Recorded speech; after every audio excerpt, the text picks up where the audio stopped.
Now, what does fasting not do? And here's where I think I was wrong in my way of thinking. My whole life, I had been taught, and don't misunderstand this. I'm not saying this is wrong. I'm not preaching against anybody who said this. There's definitely applications to this. But my whole life I was taught that if you take, our verse there, Matthew 17:21, howbeit this kind goeth out but by prayer and fasting. I heard preachers, for years, Sunday school all the way up, I heard, hey, fasting is something you do, there's this kind. There's these certain things that we're going to come across in life that the only way we're going to get victory, or the only way we're going to be able to come over them is through fasting. And they use that verse as a text. And I'm not saying that's wrong. But I'm saying there's a little more to fasting than that.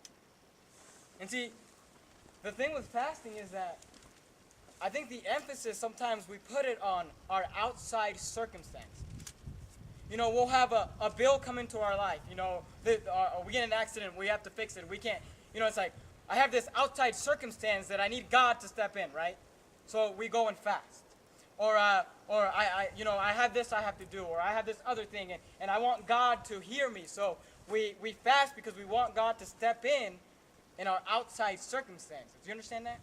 I'm guilty of it. I remember when my wife and I were getting married 4 years ago, I took a few days and fasted. And was that wrong? And I was fasting for our marriage. I was saying, God, please bless our marriage. Please just be in this and help us. And was that wrong? No. But is that the attitude that the Bible teaches? Because here's the thing. I was praying for our marriage. I was saying, God, help our marriage. God, help us to be able to do things right. Where I should have been saying, God, help me. You understand that? Fasting is not as much about your outside circumstances as it is you. Fasting has more to do with humbling you and afflicting yourself and chastening your soul and your body than it has to do with paying some bill somewhere or doing whatever it is you think you need God to do for you. Does that make sense? Mm-hmm. And see, a lot of times we think if we fast, we have this problem or we have this thing we want to do. We've got something we need to do, or we've got something we need God to help us with. And we say, okay, I'm going to take a few days and fast. And I've heard preachers explain like this. When you fast, you're just kind of telling God, hey, God, I'm serious about this. I'm so serious about this, I'm not going to eat. And like I said, that's not wicked. But I'm saying that the attitude sometimes that we have of fasting should be us. Should be focused on who we are, on our Christianity. Because fasting is taking your belly and depriving it of what it wants. And when you humble yourself and you chasten yourself, then you can take your flesh and deprive it of what it wants, which is the sin that this world has to offer. Let me give you some examples. Go please to Esther chapter 4. And then you say, well, I need an example. I don't believe that. Esther chapter number 4. That's right after Psalms in the New Testament. Esther chapter number 4. Verse 13, it says, Then Mordecai commanded to answer Esther. Well, let me kind of give you a little bit about the story. Esther is in this kingdom. She's a Hebrew, and the Hebrews are being persecuted. By the sovereign grace of God, she has become the queen, and she's put in a place where she might be able to do something with God to help her nation.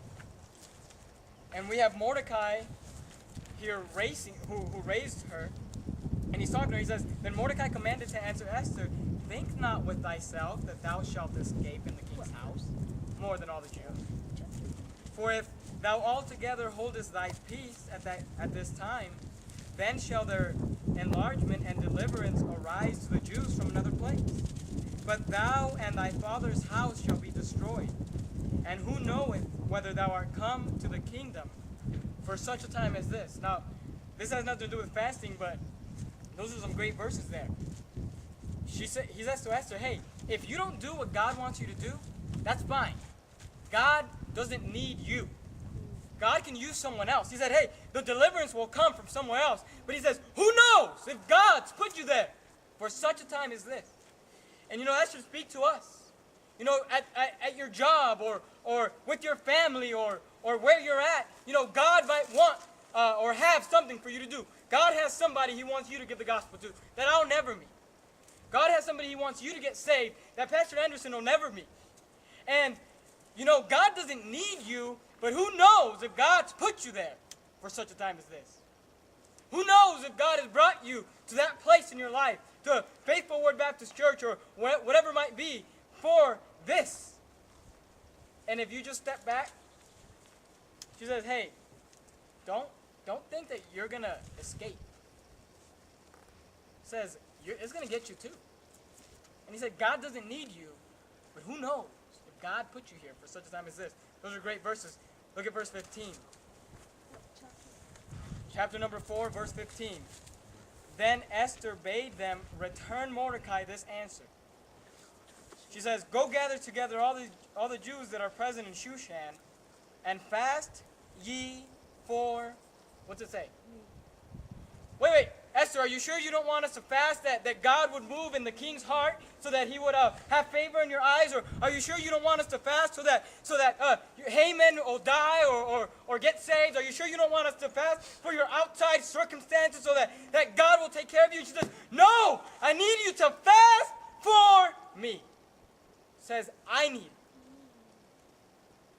Fast ye for me, and neither eat nor drink 3 days, night or day. I also and my maidens will fast likewise, and so will I go in unto the king, which is not according to the law. And if I perish, I perish. I love that attitude. That's like Shadrach, Meshach, and Abednego. If I perish, I perish. I'm just going to do what God says. Man. If I die, I die. I like Pastor Anderson's attitude. I'm going to start a church the way God said to start it, and if it never takes off, then it never takes off, but I'm going to do what God said. Amen. That's the attitude you should have. Hey, if I perish, I perish. I don't care what the king says. I don't care what Haman does. It doesn't matter what Mordecai or the other Jews are doing. She says, fast for the situation? No. She said, fast for me. And she said, if I perish, I perish. Let me give you another example. Go to 2 Samuel chapter number 12. 2 Samuel chapter number 12. Here we find the story of King David. King David committed adultery with Bathsheba. He sinned against God. Bathsheba was with child because of it. 2 Samuel chapter number 12 verse 13 says, and David said unto Nathan, so Nathan just came to him. He gave him a parable. He put his finger in his face and he said, you're the man. You're the sinner. And David said unto Nathan, I have sinned against the Lord. And Nathan said unto David, the Lord also hath put away thy sin. Thou shalt not die. Howbeit, because of thy deed, thou hast given great occasion to the enemies of the Lord to blaspheme. The child also that is born unto thee shall surely die. So he said, this child is going to die. And Nathan departed unto his house. And the Lord struck the child that Uriah's wife bare unto David, and it was very sick. David therefore besought God for the child. And David fasted, and went in and lay all night upon the earth. And the elders of his house arose, and went to him to raise him up from the earth, but he would not, neither did he eat bread with them. And it came to pass on the 7th day that the child died. And the servants of David feared to tell him that the child was dead. For they said, behold, while the child was yet alive, we spake unto him, and he would not hearken unto our voice. How will he then vex himself if we tell him that the child is dead? But when David saw that the servants whispered, David perceived that the child was dead.